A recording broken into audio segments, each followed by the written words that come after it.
Welcome to Conversations, a weekly audiocast featuring interviews with leading investment strategists and recognized financial professionals. Brought to you by the Market Technicians Association. This is Conversations, the official MTA Podcast Series, and today's guest is Jack Schannep. Jack Schannep is a 1956 graduate of the U.S. Military Academy at West Point. For 4 years, he was a jet instructor pilot and academic instructor in the U.S. Air Force. From 1961 until 1968, he was a stockbroker in Phoenix with Dean Witter and Company, now Morgan Stanley. He opened and managed the Dean Witter Tucson offices in 1968 until retiring as Senior Vice President in charge of the Southern Arizona offices in 1984. Jack has had a serious interest in market timing for many years, starting with the Dow Theory nearly 50 years ago. His father-in-law had known Robert Rea, the great Dow theorist of the 1930s. In 1962, Jack mimeographed his first market timing letters to his clients. In 1998, Jack opened up his letter to subscribers on the internet. The Schannep Timing Indicator and the DowTheory.com newsletter is posted monthly with emails to subscribers when there is an indication of capitulation in the market or change of signal on the Dow Theory, the Schannep Timing Indicator, or the Composite Timing Indicator. Welcome to the program, Jack. Well, thank you, Lance. Nice to be here. Well, let's go back to the beginning. What initially attracted you to technical analysis and specifically Dow Theory? Well, you mentioned that my wife's father, when he was a young man, had met Robert Rea. And, of course, Robert Rea was, as you say, the great Dow theorist of that day. Rea was bedridden. He was a student of the market, and he had the time and inclination to study everything that Charles Dow had ever written, and William Peter Hamilton, his successor at the Wall Street Journal. After I married my father-in-law's daughter, he gave me that book, and while I was still in the Air Force, and his Forbes stock market course, and I took a correspondence course from the University of Chicago and kind of got hooked. Pretty much self-taught from there on. And then as a young broker, a book came out by William Giler called How Charts Can Help You in the Stock Market, and I've been hooked ever since.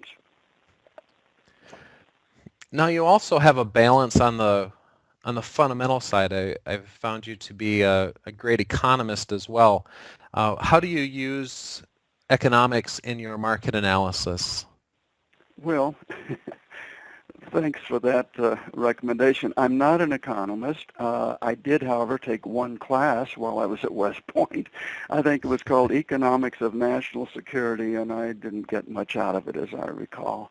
So again, I'm self-taught as an economist, but because the economy is important, of course, to the stock market. Earnings are affected by recessions or expansions, as the case may be, and it's important to know what phase you're in, and particularly what phase may be coming up. And there are a number of ways to follow the economy and to understand those things, and I don't think we have time today to get into each of them, but it is important to know particularly when a recession may be coming, because that's when things get testy in the stock market. Sure. Now, in your book, Dow Theory for the 21st Century, you lay out enhancements to traditional Dow theory. Can you briefly tell me what some of these enhancements are and how they help the investor? Well, sure. Ray had originally written that the usefulness of Dow theory improves with age, and that was in 1932 because he thought he had 20 years or 30 years on Charles Dow, and therefore he had more information available. Well, here we are 80 years later, and we certainly do have the capability to increase the usefulness of the Dow theory. First of all, things happen faster now than they did then. Dow was a contemporary of Henry Ford and the Wright brothers, and obviously their original models have been improved upon, and I thought that Charles Dow's model could be improved upon as well. So I've compressed the time frame for his definition of a secondary reaction. I've added capitulation as the time to start buying.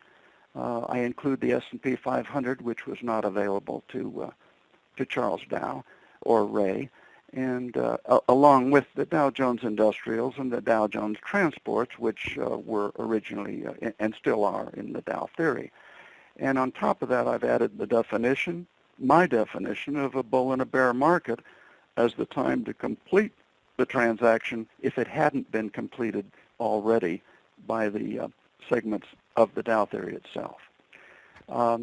I know you want to know about capitulation, and I'm happy to share that with you, but let me cover the definition of a bull and bear market first of all, because it has an important part in this.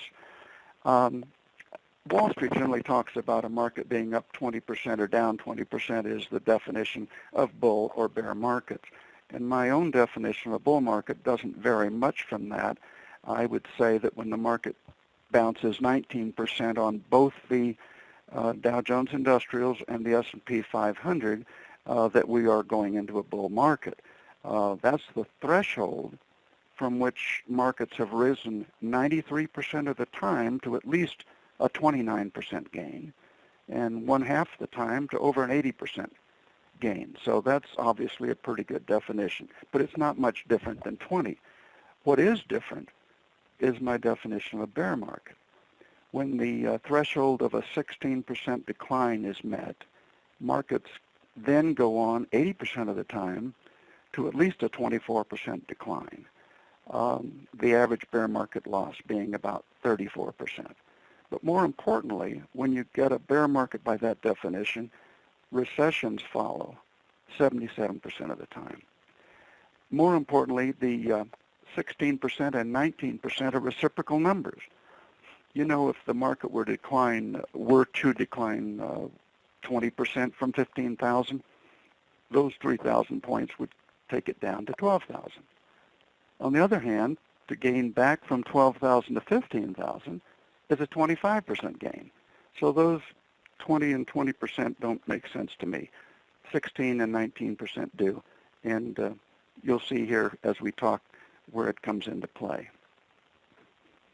Okay. Now, your question on capitulation, I know you want to talk about that. Right. Tell me about capitulation. What is it, and how does it factor into what you do?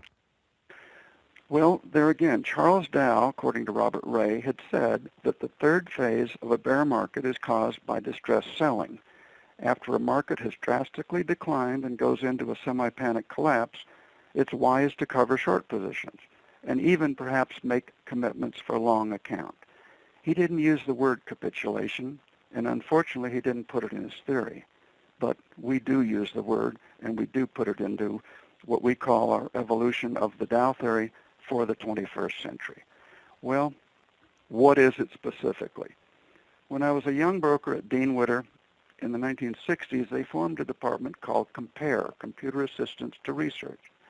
One of the calculations they made back then, and which I have kept up to date since then, since that department went kaput years ago, and I have the formula, has to do with a short-term oscillator which measures the percent of divergence between the three major stock market indices, Dow Jones Industrial Average, S&P 500, and the NYSE Composite, and their individual time-weighted moving averages.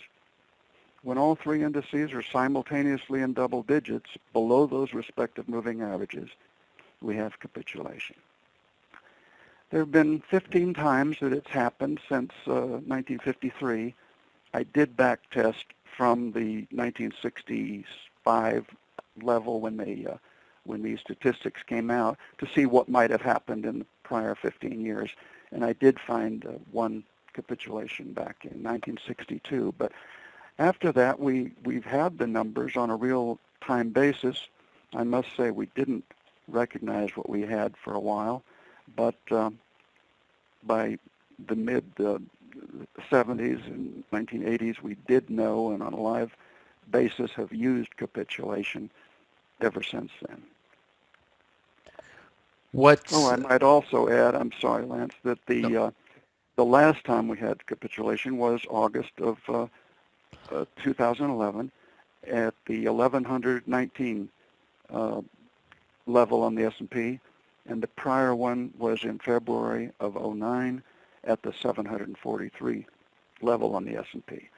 The average of the 15 indicators has been, the median has been 3 days from the low and 1.5% from the lows. The average has actually been 14 days and 4.5% from the lows.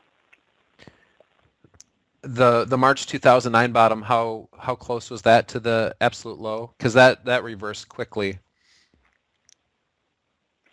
2009, well, it was in February 23rd, and I believe the low was March.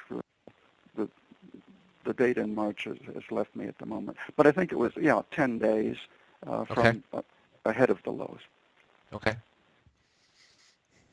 And it was, and I remember you doing the capitulation during the flash crash, and that was, do you recall when that was? I want to say that was within a day or two. Well, it was, let's see, in 11. Again, it was within 1.5% of the market lows. It was in August 8th, actually. Mm-hmm. And that was the most recent capitulation. You only get capitulation at or near bear market bottoms. And that's where the setback in 2011 probably escapes most people as being a bear market, because it was only 16.8% drop on the Dow, 19.4% drop on the S&P. And there was no recession, so it was certainly a minimal bear market, but it did set the stage for where we are now. Sure. Well, Jack, you have 50 years of market legacy under your belt. If I asked you to pick out a memorable trade, what would come to the surface in your mind? Well, it's kind of hard to remember over the 50 years, but probably the first one as a young broker. You mentioned a mimeograph. I'm sure most of our listeners don't remember what that was, but it was a very bold move for a young broker to mimeograph a letter out to his handful of subscribers that the market was turning. I didn't realize until after the mid-1960s that we had a capitulation.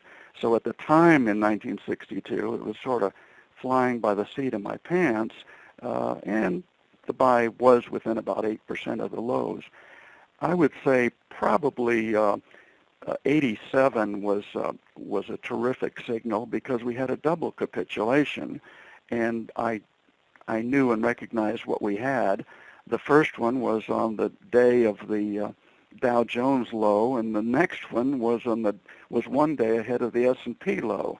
So at that time, I was so emboldened by my confidence in my capitulation indicator that I wrote in my letter, "They say no one rings a bell at market lows, but listen closely, I just did." And it was the day of the low. I guess more recently, since we've been online with our website and our market letter, in 2002, I emailed our subscribers that only twice in 50 years, and now today, and I was talking, of course, about capitulation, and that was the low and the start of a 5-year bull market ending in 2007. So those were a couple of the fun ones and successful, profitable, which is, of course, the name of the game. Right. If you could go back 50 years and sit down with a young Jack Schannep, what advice would you give yourself? And by proxy, I guess, young technicians and market analysts everywhere. Well, I think obviously you want to keep learning. Things inevitably change, and you must change with the times. You must be a student of the market. Double check the things that you read and hear. They're not all as they're presented. Test them for yourselves, and you'll find there's a lot of malarkey out there. But when you get a good idea, take hold of it and use it in your own work. If you can improve on it, good luck to you. Can you share your current views on the market? Well, sure. all of our indicators are in positive mode, starting with the original Dow Theory, which we keep up for those who are interested in it, and the Dow Theory for the 21st century. Both came back with buys last January in the 13,500 level after, frankly, having had a poor sell signal later in 2012. It happens. That's one of the premises of the Dow Theory, that it's not infallible. Schannep timing indicator, which we haven't really touched on here, but it's been in a buy mode since the 11,700 level going back into 2011. And then we have a composite, which is basically half Dow Theory 21st century and half Schannep timing indicator, and it's in the market at an average of about 12,500. The new highs on the market, of course, mean that we're in the clear. It's a terminology. Some people say all clear. I think that's a little strong. As an old pilot, when you flew through the clouds and you finally got up to where the sky was blue and you could see it again, you were on top of the clouds. You were in the clear, but it wasn't all clear. There were still clouds, and that's where we are today. Now, we've got positive indications on all of our signals, all of our indicators, but unfortunately, the extent or the duration is not forecastable. That goes back to Dow Theory and applies to these as well. However, we have something called a measured move, and this comes out of the Giler book that many years ago and other books since then. But if you look at a chart, you'll see that the market has risen from the lows of March 2009 to April 2011, over 6,000 points in a little over 25 months.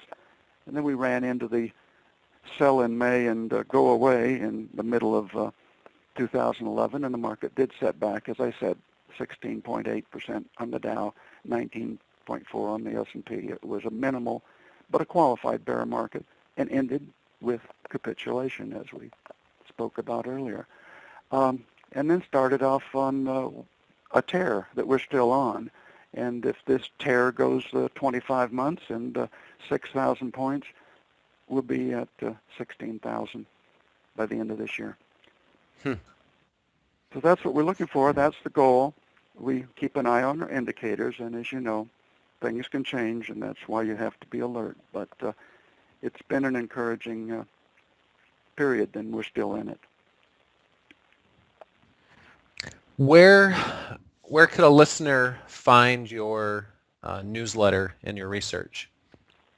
Well, of course, I have a website. It's thedowtheory.com. Don't forget the, otherwise you get it from the competitor's website. And it's a beautiful, newly redesigned website by Shane Schwerik, who is the man behind the curtain in this podcast today, and the man behind the curtain on a webinar that we did last year for the MTA knowledge base. There's a bit on each of the indicators in the free section. You don't need to be a subscriber. There really is quite a bit of information that's free, and I would recommend that you look at it, and would love to have you be a subscriber as well. But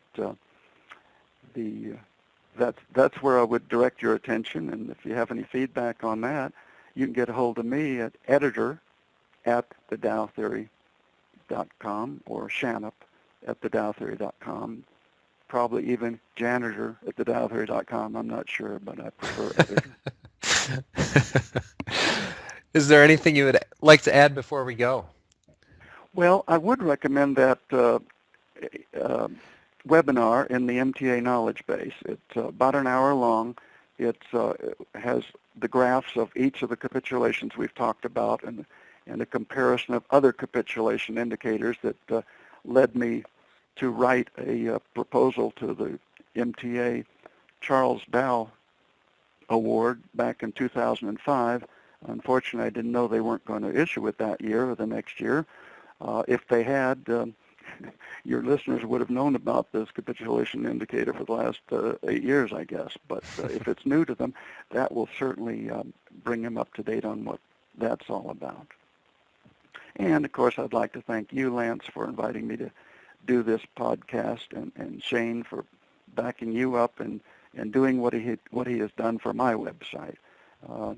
I've enjoyed it today. I hope your members will enjoy it, and they'll get something of value to be able to use in their work. Certainly been my pleasure. Thank you for your time today, Jack. You bet. Today's guest has been Jack Schannep, and that concludes today's MTA podcast. From LexingtonCapitalLLC.com, I'm Lance McDonald, together with recording engineer Shane Skwarek at the MTA, reminding you that price is always right.